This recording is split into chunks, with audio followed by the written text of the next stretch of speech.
여러분 안녕하십니까, 빨간아재입니다. 오늘 조국 전 장관 공판이 있습니다. 서울중앙지방법원에 나와 있고요. 오늘 조국 전 장관 사건 법정에 조국 전 장관이 증인으로 증인신문을 받게 됩니다. 근데 이 증인신문에 앞서서 오늘 법정에서 중요한 결정사항이 하나 있었는데요. 지난번 기일에 재판부가 검찰과 변호인단 양측에 물었습니다.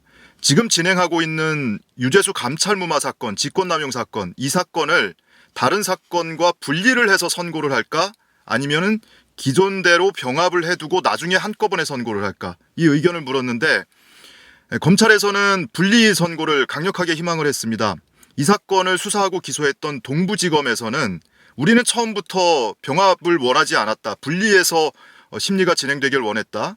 그러니 선고라도 독립적으로 분리를 해서 선고를 해주기를 원한다, 이렇게 의사를 피력을 했고요. 그리고 변호인단에서도 특별히 반대 의견이 없었습니다. 조국 전 장관 측 변호인단은 뭐 특별히 다른 의견 없다, 뭐 아무래도 상관없다라는 입장이었고, 백원우, 박형철 전 비서관 측 변호인단은 분리 선고해주길 원한다. 왜냐하면 이 사건과 지금 병합이 돼 있는 사건은 조국 전 장관과 정경심 교수의 입시 비리 관련된 혐의, 그리고 사모펀드 또는 공직자윤리법 관련 혐의들, 그 10여 개 혐의들이 기소가 돼 있잖아요, 각각. 이거는 중앙지검에서 수사를 했던 사건이고, 지금 조국 전 장관 법정에서 이루어지고 있는 유재수 감찰무마 사건은 동부지검에서 따로 수사를 했던 사건입니다. 그런데 이게 기소를 한 뒤에 재판부 배당하는 과정에서 재판부가 이 사건을 병합을 했어요.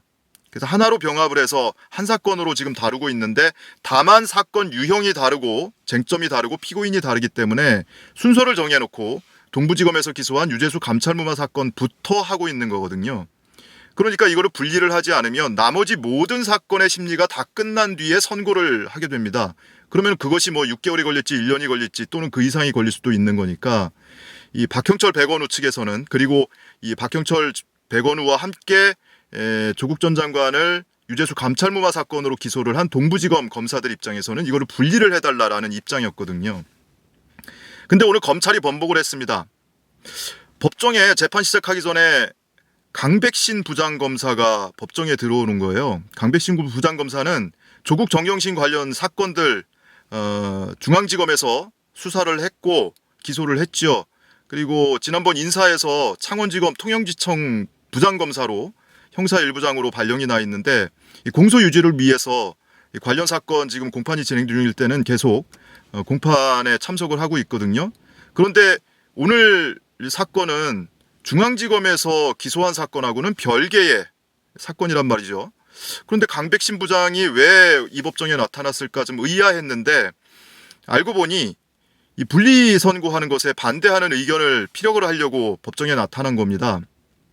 그러니까 지난번에 동부지검 검사가 우리는 분리를 강력하게 희망한다라고 얘기를 했는데 자기 입으로 번복을 할 수는 없잖아요. 그러니까 강백신 부장이 와서 분리하면 안 된다. 특히 강백신 부장이 내세운 이 표면적인 이유는 이미 기존 사건, 그러니까 조국 전 장관에 대한 입시 관련 혐의, 그리고 공직자윤리법, 뭐 사모펀드와 관련돼 있는 공직자윤리법 혐의, 이 10여 개의 혐의하고 이 사건하고 병합을 하는 바람에 상당히 재판이 지연이 됐는데, 다시 마무리 단계에서 분리 선고를 하게 되면 그만큼 재판이 추가로 지연될 우려가 있다 때문에 분리하지 말고 기존대로 병합을 해서 심리를 계속 진행했으면 한다라고 의견을 밝히기 위해서 오늘 법정에 출석을 했던 거예요. 표면적인 이유는 재판 지연 우려라는 것인데, 글쎄요, 이 사건을 만약에 선고를 분리를 해서 하게 된다면 뭐 판결문 쓰는 기간도 좀 필요할 것이고, 그리고 별도의 선고기일도 잡아야 되고, 뭐 그래서 조금 지연될 수는 있겠으나 그것이 막 두세 달 지연될 일은 없거든요. 기껏해야 뭐 한 달 정도 지연되지 않을까 싶은데, 그것 때문에 굳이 검찰의 입장을 바꿔가면서까지 분리선고에 반대 입장을 피력한 것이 잘 이해가 되지는 않습니다. 혹시라도 이 유재수 감찰무마 사건이 검찰에게 불리하게 돌아가고 있다는 것, 즉 무죄 선고날 가능성을 염려했기 때문이 아닐까? 그렇게 되면 검찰에게 불리한 여론이 형성될 것이 자명하니까요. 물론 뭐 정확한 이유는 알 수 없습니다. 어쨌든 표면적인 이유는 분리선고에 반대한다라고 검찰의 입장을 번복을 했고요. 기존에 지난번 공판 때 분리선고를 해달라라고 요구를 했던 동부지검 이정섭 부장검사는 오늘 강백신 부장이 이런 의견을 밝힌 것에 대해서 거기에 동의한다라면서 소극적으로 동의 의사를 밝혔습니다. 결과적으로는 재판부에서 양측이 다 분리선고를 원하면 한번 검토해보겠다는 거였는데, 그렇게 검찰에서 분리선고를 반대하면 그러면은 재고를 하겠다. 그래서 아마 분리를 하지 않을 것 같고요. 그래서 조만간 유재수 감찰부마 사건 1심 선고가 나오지 않을까라고 예상을 했었는데 1심 선고 안 나올 것 같습니다.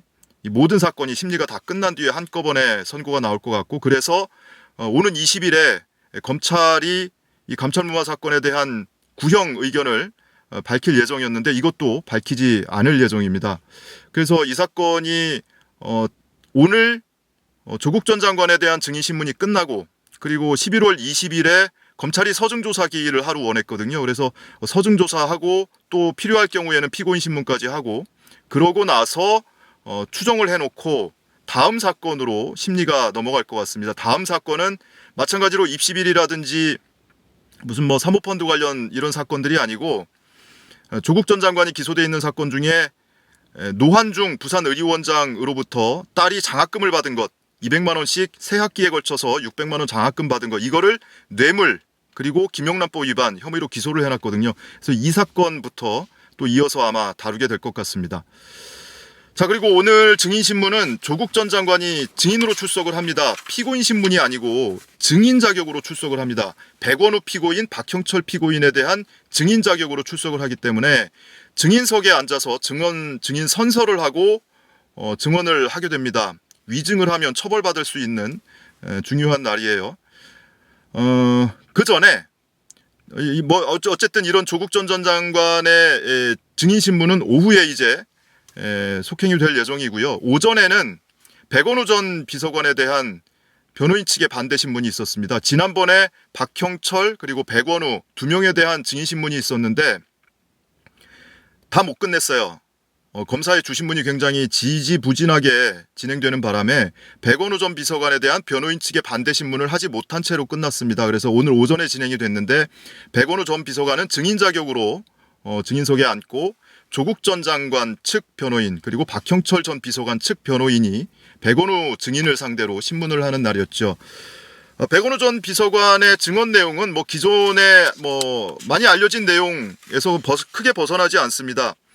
당시에 후속 처리를 어떻게 할지를 두고 조국, 백원우, 박형철 3명이 참석하는 이른바 상미인 회의가 있었고, 그 자리에서 사실상 감찰을 지속할 수 없다라는 것에 대해서 의견이 모아졌다. 왜? 유재수 씨가 장기 병가를 내고 감찰반에 연락도 받지 않고 그리고 추가로 자료 제출 요구를 했는데 그것에도 응하지 않고, 그래서 당사자가 거부를 하고 있기 때문에 직접 수사권이 없는 감찰반 입장에서는 더 이상 감찰을 진행할 수 없었다라는 것을 셋 모두 공유를 했었던 내용이라는 거고요. 그리고 그 결과를 금융정책국장 계속할 수 없다, 사표받아야 한다라는 이야기를 금융위원회에 통보를 누가 하느냐를 두고 반부패 비서관 박형철이 아니고 민정비서관인 백원우 본인이 하기로 한 것에 대해서 그 사면회의에서 누구도 이의를 달지 않았다. 실제로 지난번에 박형철 전 반부패 비서관도 본인의 증인신문 과정에서 그렇게 결정한 것을 본인은 통보받았다고 어쨌든 당사자는 주장을 하고 있는데, 어쨌든 그런 통보를 받은 것에 대해서 별다른 이견을 내놓지 않았다, 수긍을 했다라고 스스로 증언을 하기도 했었죠. 그리고 금융정책국장을 계속하기는 어렵다라면서 금융위 부위원장에게 통보를 했는데, 금융정책국장을 계속 맡기면 안 된다, 그리고 인사에 참고해라, 이 얘기는 사실상 사표받으란 얘기 아니냐라는 신문에 대해서 그렇다고 얘기하기를 했고, 그리고 지난번 신문 과정에서 나중에 우선 1차적으로 유선상으로 통보를 해놓고 나중에 금융위 부위원장이 청와대에 찾아왔을 때 민정수석실 입장은 사표를 받으라는 거다라고 의사전달을 했었다고 증언을 했죠. 그리고 김용범 부위원장의 증언과 조금 배치되는 증언도 있습니다. 김용범 부위원장은 본인이 유재수 씨가 나중에 민주당 수석 전문위원으로 가기를 희망을 해서 백원우 전 비서관에게 의향을 물어봤는데 백원우 전 비서관이 조금 있어봐라 하고 기다리라고 한 끝에 청와대는 뭐 특별한 의견 없다라고 통보를 해줬다고 했는데 백원우 전 비서관은 기억이 다릅니다.